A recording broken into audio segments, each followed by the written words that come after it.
हमारी संस्कृति, हमारे संस्कार सदा रहें हमारे साथ। सब्सक्राइब करें तिलक।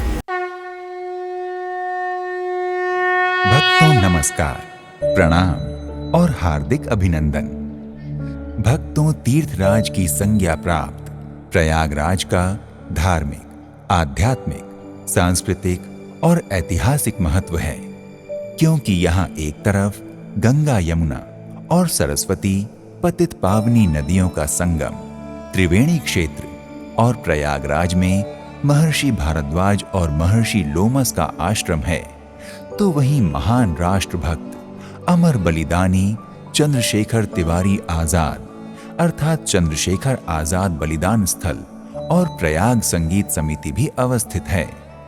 भक्तों, बड़े हनुमान जी का मंदिर सारी दुनिया का विख्यात मंदिर है।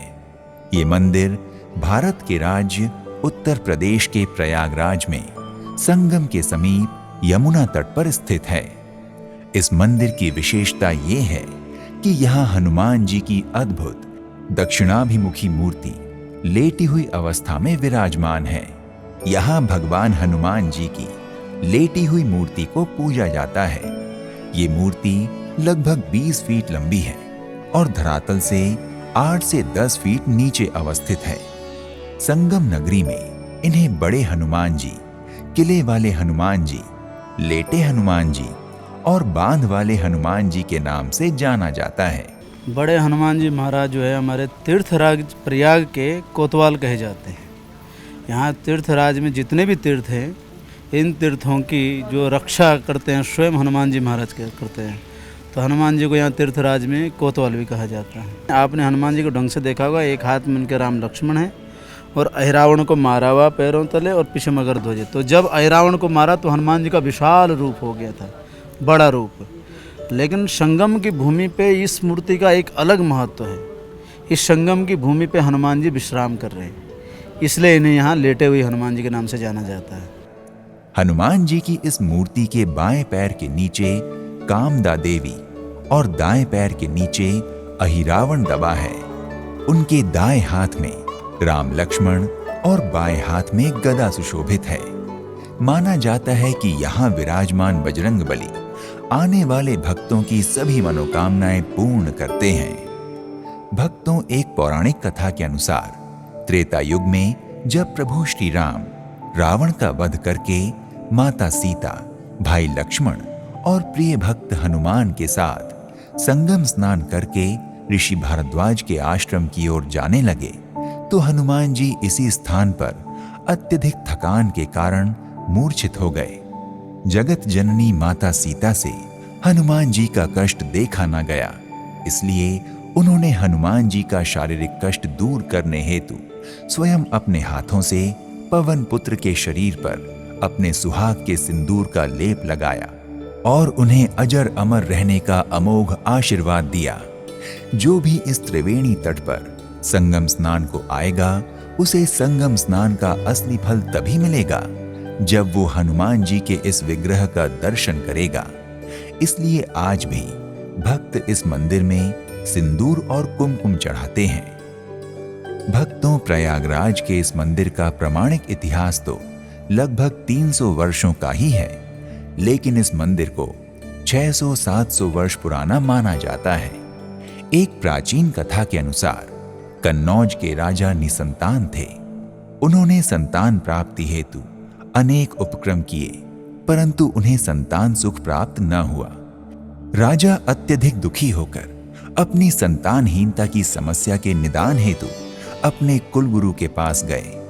कुलगुरु ने राजा की संतानहीनता का समाधान बताते हुए कहा, राजन, आप विंध्याचल पर्वत में जाइए और वहां से हनुमान जी के उस स्वरूप की मूर्ति बनवा कर लाइए जिस स्वरूप में हनुमान जी अहिरावण के नागपाश से राम लक्ष्मण को छुड़ाने के लिए पाताल लोक गए थे। कन्नौज के राजा ने गुरु की आज्ञा मानकर विंध्याचल पर्वत जाकर हनुमान जी की वैसी ही मूर्ति बनवाई जैसी राजा के गुरु ने कहा था।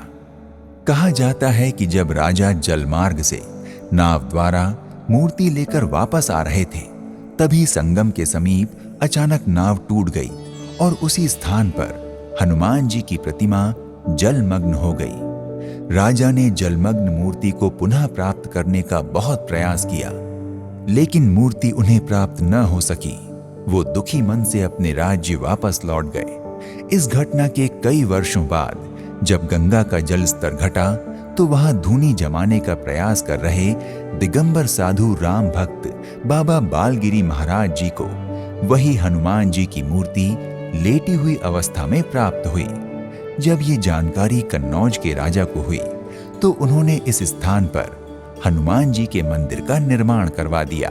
भक्तों, अकबर के शासनकाल में जब मगध, अवध और बंगाल सहित पूर्वी भारत में चल रहे विद्रोह पर अंकुश लगाने और नियंत्रण पाने की मंशा से अकबर किला बनाने के लिए एक उचित स्थान की खोज कर रहा था। उसके लिए उसे प्रयागराज का ये स्थान भा गया और उसने यही किला बनाने का निश्चय कर लिया। किंतु गंगा और यमुना के कटाव के कारण वो ऐसा करने में असफल हो रहा था। नक्शे के मुताबिक अकबर का किला नहीं बन पा रहा था। तब उसने यमुना तट पर ऊंचे स्थान पर विराजमान हनुमान जी की मूर्ति को वहां से हटाने का आदेश दिया, परंतु हनुमान जी की मूर्ति हटना तो दूर, हिली भी नहीं। जब अथक प्रयास करने के पश्चात भी मूर्ति वहां से नहीं हिली तो बादशाह अकबर ने हार मान ली और हनुमान जी की महिमा के आगे नतमस्तक हो गया। जिसके बाद बादशाह अकबर ने अपने किले की दीवार मंदिर के पीछे खड़ी करते हुए कई स्थानों की भूमि भी हनुमान जी को समर्पित कर दी थी। भक्तों, बड़े हनुमान जी को प्रयागराज का कोतवाल माना जाता है।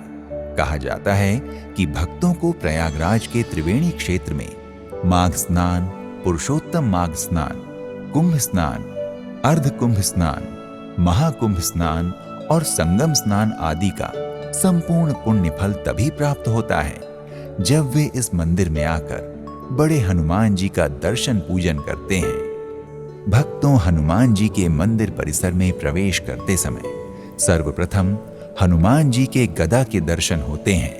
तत्पश्चात मंदिर का गर्भगृह आता है। मंदिर का गर्भगृह धरातल से लगभग 8-10 फीट नीचे है, जहां बड़े हनुमान जी शयन मुद्रा में विराजमान होकर अपने भक्तों का कल्याण करते हैं। भक्तों, बड़े हनुमान मंदिर प्रयागराज को मनोकामना सिद्धि के लिए भी जाना जाता है।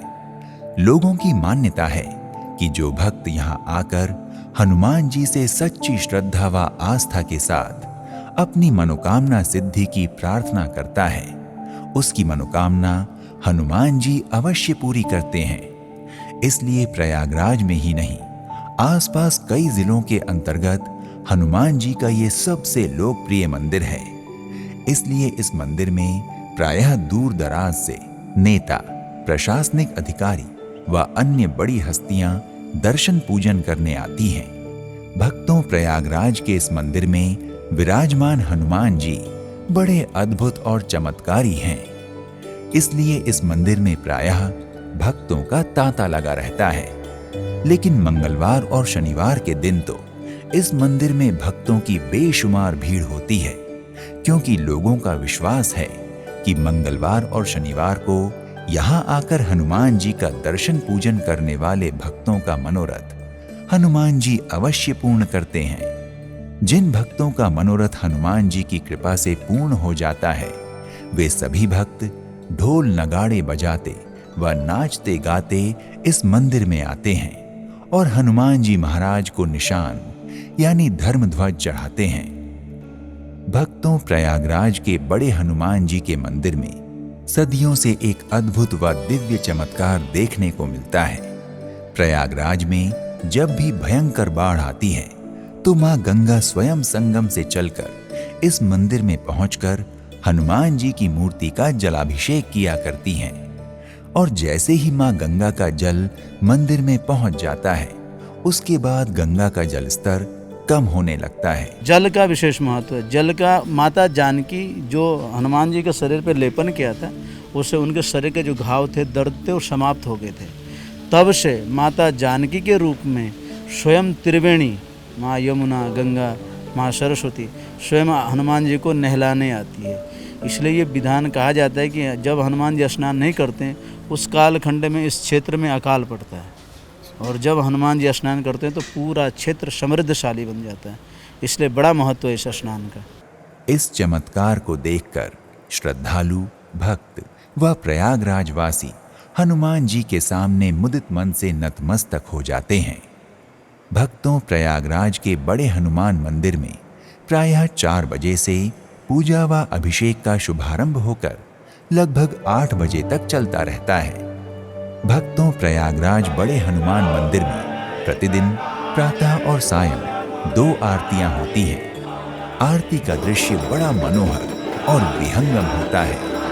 आरती शंखनाद के साथ प्रारंभ होती है और इस दौरान डमरू, चिमटा, करताल, ढोल, नगाड़े, शंख और घड़ियाल के स्वरों के साथ वेदपाठी ब्राह्मणों द्वारा सस्वर वेद पाठ भक्तों को भाव विभोर कर देते हैं। यहाँ होने वाली आरती मंदिर में उपस्थित यात्रियों, श्रद्धालुओं और भक्तों के रोम रोम को आह्लादित व रोमांचित कर देती है।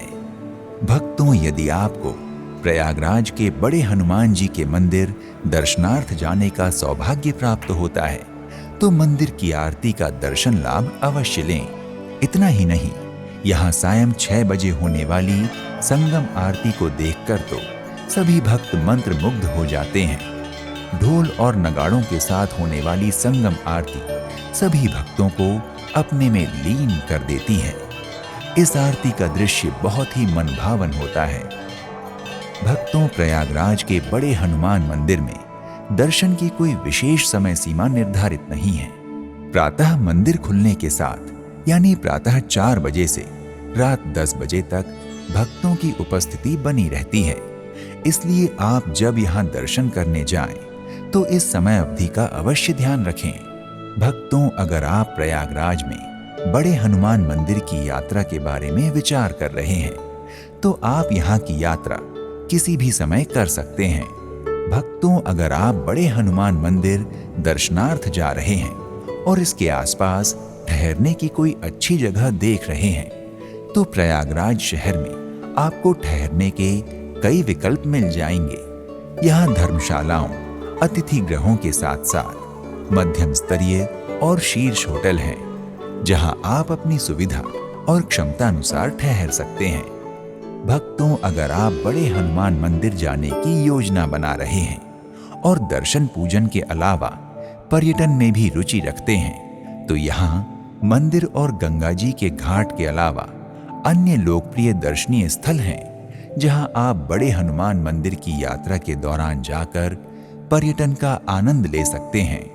भक्तों, अगर आप बड़े हनुमान मंदिर प्रयागराज की यात्रा की योजना बना रहे हैं तो आप वायु, रेल या सड़क मार्ग में से किसी से भी यात्रा करके बड़े हनुमान मंदिर प्रयागराज पहुंच सकते हैं। भक्तों, अगर आप बड़े हनुमान मंदिर प्रयागराज हवाई जहाज से जा रहे हैं तो निकटतम हवाई अड्डा प्रयागराज का बरमौली हवाई अड्डा है जो शहर से लगभग 12 किलोमीटर दूर स्थित है। ये हवाई अड्डा दिल्ली, मुंबई, जयपुर और कोलकाता जैसे शहरों से वायु मार्ग द्वारा जुड़ा हुआ है। हवाई अड्डे से आप कैब द्वारा बड़े हनुमान मंदिर आसानी से पहुंच सकते हैं। भक्तों, अगर आप प्रयागराज के बड़े हनुमान मंदिर की यात्रा सड़क मार्ग से करना चाहते हैं तो ये शहर अच्छी तरह रोड नेटवर्क द्वारा भारत के सभी प्रमुख शहरों से जुड़ा हुआ है। बस से यात्रा करने के लिए भी आपके सामने बहुत से विकल्प होते हैं। आप डीलक्स बसें, एसी कोच और राज्य द्वारा संचालित बसों के माध्यम से बड़े हनुमान मंदिर आसानी से पहुंच सकते हैं। आप चाहें तो निजी वाहन द्वारा भी बड़े हनुमान मंदिर की यात्रा कर सकते हैं। भक्तों, अगर आप रेल द्वारा बड़े हनुमान मंदिर पहुंचना चाहते हैं तो प्रयागराज रेल के विशाल नेटवर्क द्वारा पूरे देश से जुड़ा हुआ है। भारत के कई बड़े शहरों से प्रयागराज के लिए प्रतिदिन ट्रेनें चलती हैं। बड़े हनुमान मंदिर के लिए Prayagraj junction, Naini railway station और छेवकी आदि रेलवे स्टेशन हैं और सभी स्टेशनों से मंदिर के लिए टैक्सी तथा ऑटो रिक्शा उपलब्ध हैं।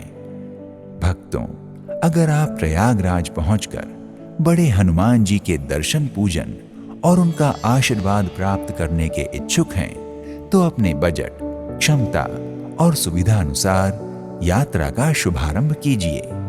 तो आज के इस एपिसोड में इतना ही। एक नए धाम की यात्रा में फिर मिलते हैं। नमस्कार, प्रणाम, इति शुभम।